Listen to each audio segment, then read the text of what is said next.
16వ శాసనసభకి ఏకగ్రీవంగా ఎన్నికైన సభాపతి శ్రీ చింతకాయల అయ్యన్న పాత్రుడు గారికి హృదయపూర్వక నమస్కారాలు, మీ శుభాకాంక్షలు.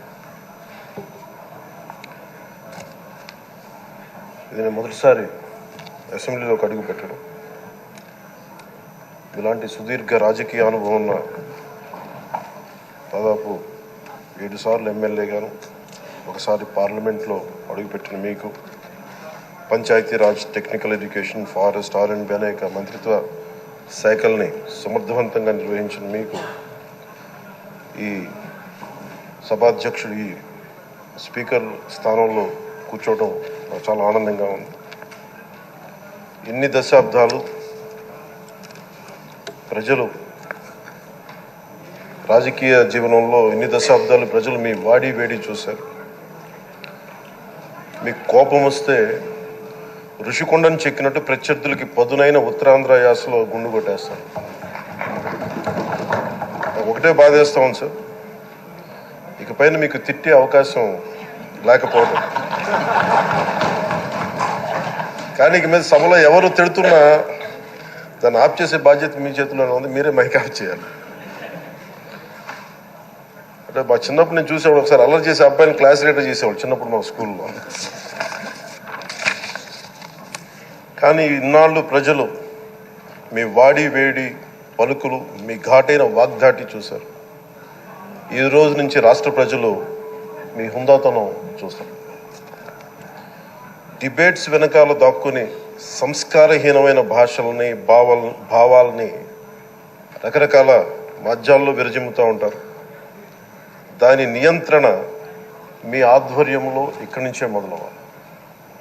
ఇందాక సభా నాయకులు, గౌరవ ముఖ్యమంత్రి శ్రీ చంద్రబాబు నాయుడు గారు చెప్తారు, ఆడబిడ్డలు ఏ విధంగా నలిగిపోయారు ఈ రాష్ట్రంలో గత 5 సంవత్సరాల్లో.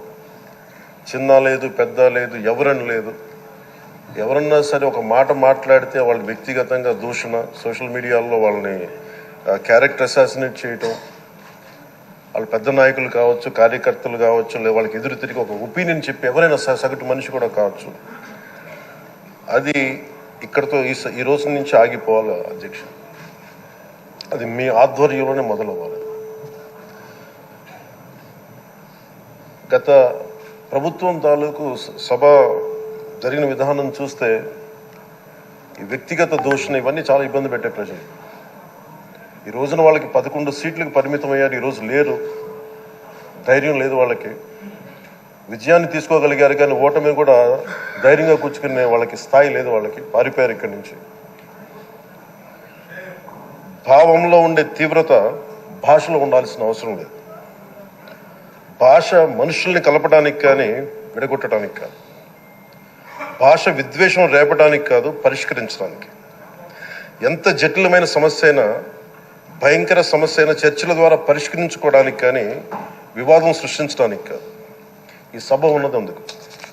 కానీ మనం చూసింది వాళ్ళ దగ్గర నుంచి బూతులతోటి, వ్యక్తిగత దోషులతోటి రాష్ట్ర పురోభివృద్ధిని ఆపేశారు. అలాంటి సభ కాకుండా ఇందాక మన పెద్దలు శ్రీ గౌరవ ముఖ్యమంత్రి చంద్రబాబు గారు చెప్పినట్టుగా ఇది భవిష్యత్తుకి ఇది ఒక ప్రమాణం అవ్వాలి. 2047 వరకు ఇంత అద్భుతమైన స్థానంలో మనకి ఆంధ్రప్రదేశ్ తెలుగు జాతి ఉన్నత స్థాయికి వెళ్ళాలంటే ఈరోజు మనం వేసే ప్రతి అడుగు అది భవిష్యత్ తరాలకు ఒక నిర్దేశక, ఒక టచ్ స్టోన్గా ఉండిపోవాలి, గిట్ రాయిగా ఉండిపోవాలి.